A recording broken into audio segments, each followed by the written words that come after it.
Hello student, आप सबको हमारे यूट्यूब चैनल टोटल गुरुजी में स्वागत है। और आज हम पढ़ने जा रहे हैं chapter number 1 the story of village Palampur. तो पिछले क्लास में हमने इसका पार्ट 1 पढ़ लिया था। आज हम इसका पार्ट 2 पढ़ने जा रहे हैं, जो कि है यहाँ से land is fixed farming in Palampur. Okay, तो अब हम स्टार्ट करने वाले, तो चलते हैं, स्टार्ट करते हैं। Farming in Palampur, land is fixed. Farming is the main production activity in Palampur. ये तो हमने पढ़ लिया था कि फार्मिंग मेन काम है पालमपुर के विलेज में, ठीक है। 75% ऑफ द पीपल वो are working in depended on farming for their livelihood.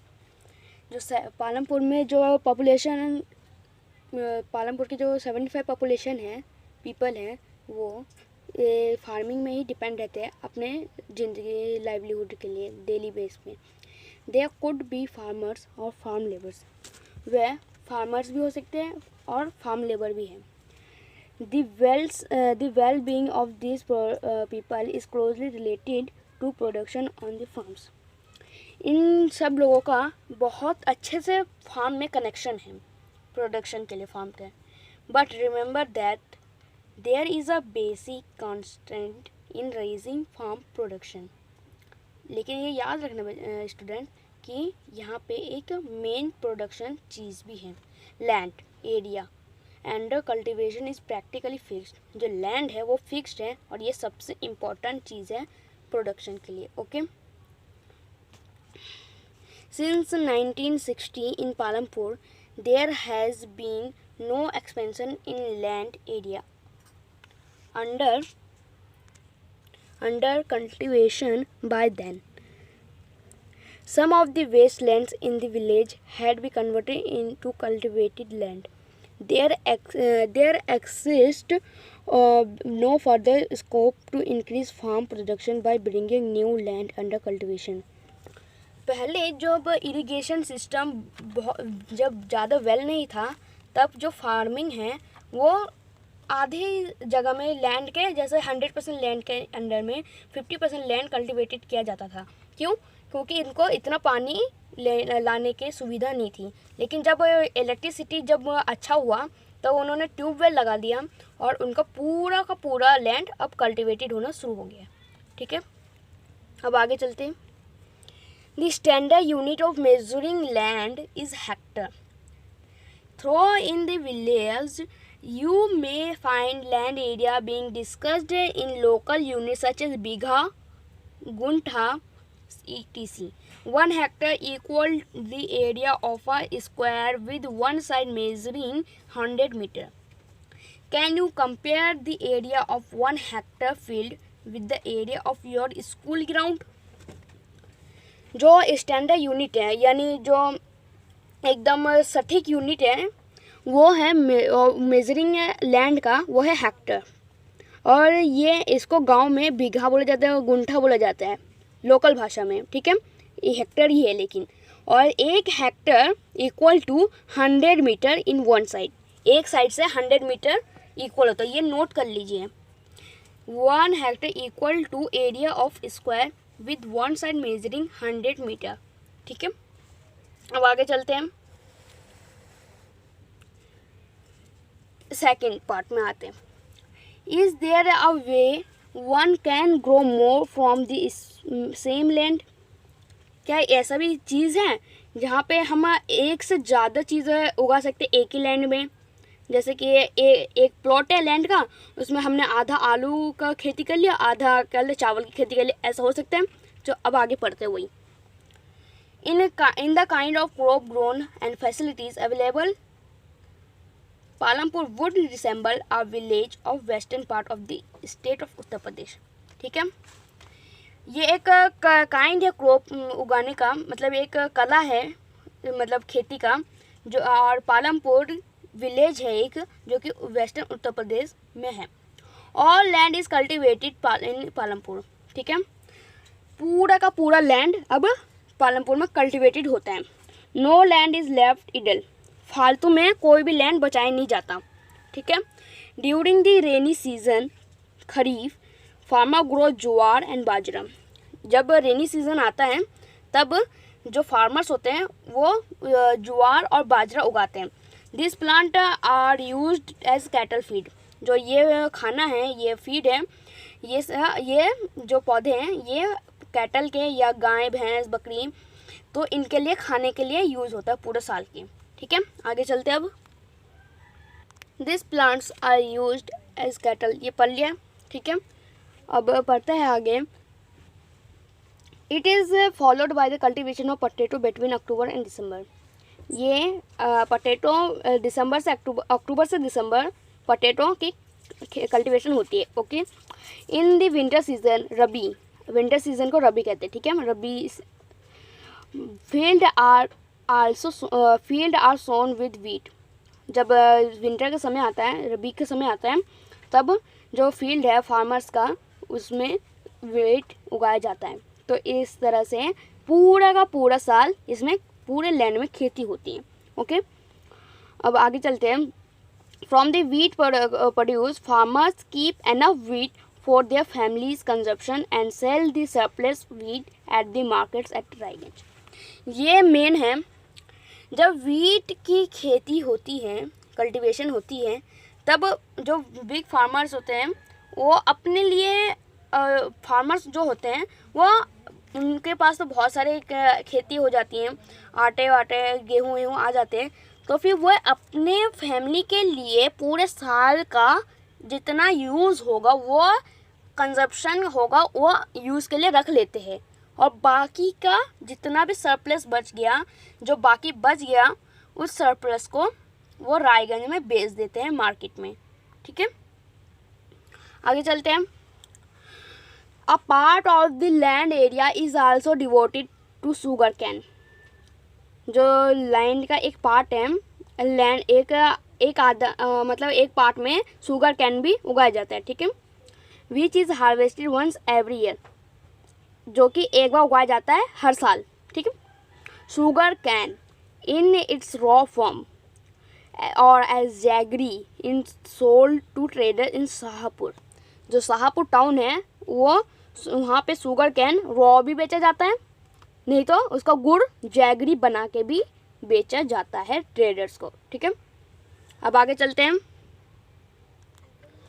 The main reason why farmers are able to grow 3 different crops in a year in Palampur is due to the well developed system of irrigation। ठीक है, ये मैंने बोला था पहले ही कि जो एक रीज़न, मेन रीज़न है फार्मर्स जो कि एबल है 3 तरह के डिफरेंट क्रॉप्स उगाने में एक ही साल में, नहीं तो हर साल में पालमपुर में, क्योंकि कारण है इसका सबसे अच्छा developed irrigation system. Okay, electricity come early into Palampur. जो इलेक्ट्रिसिटी है वो पहले ही आ गया है, मतलब दूसरे स्टेट्स में आने से पहले ही ये पालमपुर में इलेक्ट्रिसिटी बहुत एडवांस में आ गई थी। Its major impact was to transform the system of irrigation. ठीक है, इरिगेशन का सिस्टम और ट्रांसफॉर्म है मेजर इम्पैक्ट। ठीक है, और पर्सियन व्हील्स वर टिल देन। जो पर्सियन व्हील है, जो कि एक अच्छी व्हील है उस ज़माने में, वो एक अच्छी व्हील थी उस समय, वो भी है वहाँ पर। Used by farmer to draw water from the well and irrigate some small fields. ठीक है, जिनके पास वो ट्यूबवेल नहीं है, वो फार्मर्स जो पर्शियन व्हील्स है उसकी सहायता से वेल में वो टांका लगा के अच्छी तरह से इरिगेट करते अपने फील्ड्स को। ठीक है, people saw that the electric run tubewell could irrigate much larger areas of land more effectively. जो पीपल है वो क्या बोलते हैं, इलेक्ट्रिक रन यानी बिजली से चलने वाली ट्यूबवेल को अच्छा समझते हैं, और उनको उसी की वजह से वो पूरे खेत को अच्छी तरह से वो कहते हैं सोविंग या फिर इरिगेटेड करते हैं। ठीक है, the first few tubewell were installed by the government. ठीक है, कुछ ट्यूबवेल सबसे पहले पालमपुर में गवर्नमेंट के सहायता से इंस्टॉल हुए कुछ ही। Soon, however, farmers started setting up private tubewells. उसके जल्द ही फार्मर्स ने अपना प्राइवेट ट्यूबवेल लगाना शुरू कर दिया, ठीक है. बाय एज अ रिजल्ट, इसी के चलते बाय मिड 1970 के मध्य the entire cultivated area of 200 hectares was irrigated. इसी के चलते हम ये ट्यूबवेल के स्टार्टेड होते ही 1970 के मिड 20 में आते ही पूरा का पूरा पालमपुर के 200 हेक्टर इरिगेटेड होना शुरू हो गया. ओके, तो अब आगे चलते हैं. Not all villages in India have such high level of irrigation. ठीक है, ये पहले बोल दिया था पालमपुर में पहले से ही irrigation system, electric system, transportation system, ये सब पहले आ गए. तो फिर ये बताए रखा है not all villages in India have such high levels of irrigation. ठीक है, हाई लेवल की इरीगेशन सिस्टम नहीं है इंडिया में इतना, सभी विलेजों में. ठीक है, apart from the riverine plains coastline region in our country are well irrigated. सिर्फ रिवर लाइन जो जहाँ से रिवर गुजरती है वो वाली प्लेन्स, कोस्टल रीजन जहाँ पे कहते समुंदर की तटें मिलती हैं, वो रीजन ही हमारे देश का अच्छा इरीगेटेड माना जाता है. In context plateau region such as Deccan plateau have low levels of irrigation. और इसके चलते प्लेटू रीजन्स में और कहते हैं डेक्कन प्लेटू में लो लेवल के इरीगेशन है. Of the total cultivated area in the country, a little less than 40% of is irrigated even today. इतना अच्छा होने के बावजूद 40 हमारे इंडिया में 40% से कम ही इरीगेटेड होता है. यानी 100 लैंड में से 40% एरिया ही इरीगेटेड होता है, उससे भी कम होता है. In the remaining area, farming is largely dependent on rainfall. क्यों, ऐसा क्यों? क्योंकि जो फार्मर्स है अभी भी बहुत से इलाकों में सिर्फ रेनफॉल में ही डिपेंड रहते हैं. तो फिर आगे चलते हैं. To grow more than one crop on a piece of land during the year is known as multiple cropping. ठीक है, जैसे जो फार्मर्स हैं पालमपुर के विलेज के, वो जैसे एक ही साल में 3 से ज़्यादा या 3 ही क्रॉप उगा लेते हैं एक ही साल में. तो फिर इस क्रॉपिंग को क्या कहते हैं? Multiple cropping.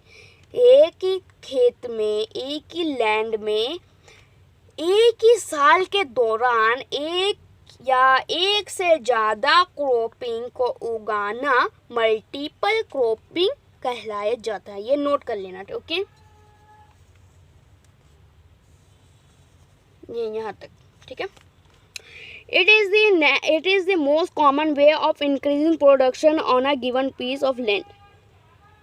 ये एक कॉमन वे है. ठीक है, कहते हैं प्रोडक्शन को जल्दी इंक्रीज करना, एक ही पीस के लैंड में ज़्यादा से ज़्यादा क्रॉप उगाना. ओके, अलग अलग तरह के.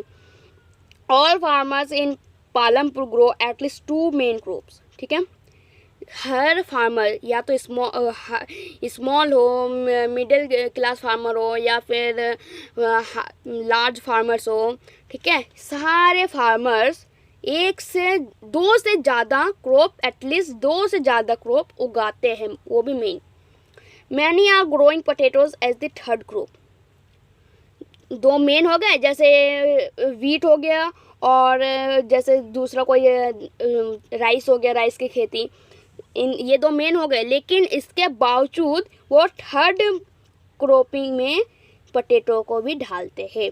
In the past 15 to 20 years, पिछले 15 से 20 ईयर्स पहले, तब से ये पोटैटो भी थर्ड क्रॉपिंग में आ गए. तो अब आगे चलते हैं. ये आप डिफरेंट क्रॉपिंग देख सकते हैं पिक्चर 1.3 में.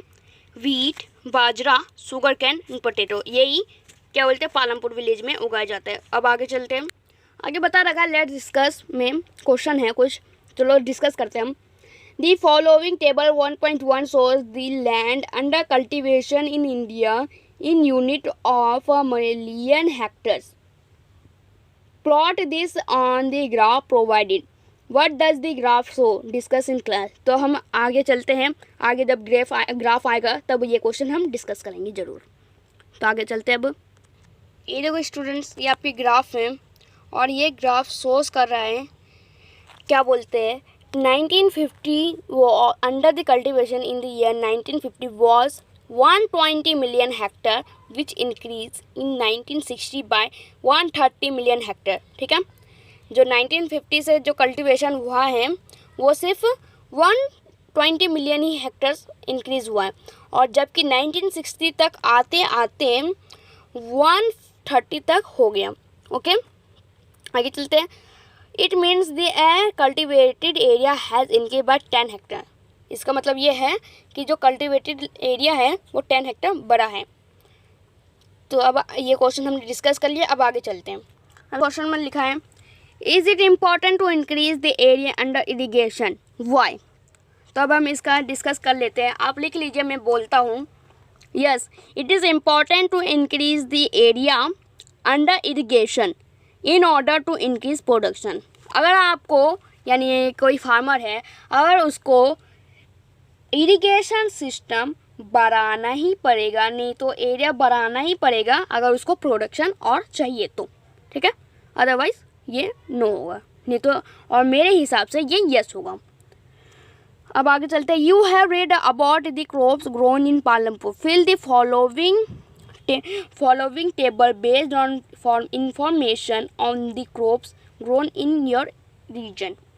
तो ये स्टूडेंट्स आप खुद से कर लेना, ये इजी है, ये आपको पूरा फिजिकली करना पड़ेगा, फिर आपको ये फिल करना पड़ेगा। ओके, तब हम आगे चलते हैं, चलो आगे बढ़ते हैं। You have seen that one way of increasing production from the same land is by multiple cropping. ठीक है, ये हमने पढ़ लिया था।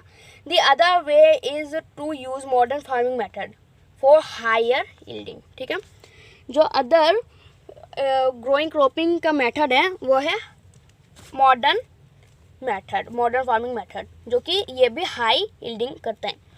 Yield is measured as crop produced on a given piece of land. जो यील्ड है या फिर जो खेती है वो मेज़र किया जाता है एक पीस ऑफ लैंड पे ड्यूरिंग एक सिंगल सीज़न में टिल द मिड 1960 में। तब तक the seed used in cultivation were traditional ones with relatively low yields. ठीक है, जो ट्रेडिशनल है वो ज़्यादा यूज़ होने लग गया और लो वाले रिलेटिवली लो यील्ड्स कम हो गए।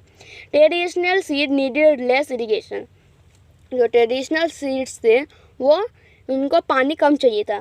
फार्मर यूज़ काउ डंग, वो कहते गांव एरिया में ये बहुत ज़्यादा चलता है खेती के लिए। वो मैनोर ना खरीद कर नेचुरल मैनोर यूज़ करते हैं जो कि काउ डंग होता है। ठीक है, और and other natural manure as fertiliser एक नेचुरल मैनोर है। Okay, all these were readily available with the farmers who did not have to buy them. ठीक है, ये बोला था जो कि उनके पास पैसे नहीं है या फिर स्मॉल फार्मर्स हैं जो कि केमिकल फर्टिलाइजर्स या फिर मैनोर खरीद नहीं सकते हैं, वो काउ डंग और नेचुरल मैनोर का यूज़ करते हैं। ओके, आगे चलते हैं। The green revolution in the late 1960 introduced the Indian farmer to cultivation of wheat and rice using high yielding varieties HYV of seeds. ठीक है, जो ग्रीन रेवोल्यूशन था 1960 में हुआ वो इंडियन फार्मर्स को कल्टीवेट करने के लिए उम्मीद दिलाया, या फिर कहते हैं जैसे नॉर्मल सीड्स है जो कि एक ही सीड से 5 से 6 दाने या फिर 10 से 12 दाने आ सकते हैं, लेकिन ये उससे डबल आता था। ये HYV हाई यील्डिंग वेराइटी है, तो ये सीड्स वो और उगाने लग गए और ये सीड्स इसका यूज़ करने लग गए। Okay, as compare to traditional seed. ठीक है, ये ज़्यादा ट्रेडिशनल सीड से ज़्यादा ये यूज़ करने लग गए। The HYV seeds promise to produce much greater amounts of gain on a single plant. ठीक है, ये मैंने बोला था एक प्लांट में HYV seed promise to produce much greater amount of grain on a single plant. ठीक है, वो प्रोमिस करता है एक ही सिंगल प्लांट में ज़्यादा अमाउंट ऑफ ग्रेन प्रोड्यूस करना। As a result this same piece of land would now produce far larger quantity of food grain. तो फिर एक ही छोटे से लैंड में 2 गुना प्रोडक्शन अब होने लग गया। ओके, अब food grains then was possible here. HYV seeds however needed plenty of water and also chemical fertilizers and pesticides to produce best result. जो HYV सीड्स होते हैं उनको बहुत ही पानी ज़रूरत होती है, केमिकल फर्टिलाइजर की ज़रूरत होती है और पेस्टिसाइड्स की बहुत अच्छे रिजल्ट के लिए। Higher yield were possible only from a combination of HYV seeds. जो हायर यील्ड है वो कॉम्बिनेशन होता है HYV सीड्स का, irrigation, chemical fertilizers, pesticide etcetera. ठीक है, ये सब यूज़ होता है। Farmers of Punjab, Haryana and western Uttar Pradesh were the first to try out the modern farming method in the India. हमारे इंडिया में पंजाब, हरियाणा और उत्तर प्रदेश ये 3 स्टेट थे जो कि सबसे पहले मॉडर्न फार्मिंग मेथड का यूज़ किया। ठीक है, the farmer in this region set, जो फार्मर्स है पंजाब के उन्होंने सबसे पहले क्रॉपिंग यूज़ की, मॉडर्न फार्मिंग मेथड यूज़ किया। ठीक है, the farmers in this region set up tubewells. जो इन फार्मर्स है इस रीजन के, उन्होंने ही सबसे पहले ट्यूबवेल्स स्टार्ट किया इरिगेशन के लिए। And made use of HYV seeds, इन्होंने ही पहले HYV सीड्स का यूज़ किया। Chemical fertilisers and pesticides in farming, ये भी यूज़ किया उन्होंने पहले। Some of them brought farm machinery, और उन्होंने कुछ मशीन्स भी खरीदे या फिर यूज़ करना शुरू कर दिया, जैसे tractor, threshers which made plugging and harvest faster. ठीक है, जो कि उनका टाइम बचाता था। ये मशीन्स लेबर इतना नहीं कर पाते जितना हार्वेस्ट मशीन्स, थ्रेशर्स ये सब जल्दी कर लेते थे। They were rewarded with high yields of wheat, वो क्या बोलते हैं बहुत अच्छी तरह से उनको मिलता था उनकी खेती का production. In Palampur the yield of wheat grown from traditional variety was 130 kg per Hector. जो फार्मर है जो पालमपुर में जो व्हीट उगाया जाता है वो 1 हेक्टर में 1300 kg उगाया जाता है। With HYV seed the yield went up to 3020 kg per hectare. HYV seeds के द्वारा 3020 kg पर हेक्टर उगाए जाने लग गया। There was a large increase 3 kg per hectare. HYV seeds के द्वारा ये 3020 kg हेक्टर हो गया पर ईयर। ठीक है, per hectare. There was a large increase in the production of wheat, क्या बोलते हैं जो प्रोडक्शन ऑफ व्हीट है वो लार्ज हो गई। Farmer now had greater amount of surplus wheat to sell in the market, अब उनके पास ज़्यादा सरप्लस भी है अब मार्केट में बेचने के लिए। तो आज के लिए इतना ही, और मिलते हैं आपके नेक्स्ट वीडियो में लेके पार्ट 3 इस चैप्टर का। तो तब तक के लिए गुड बाय।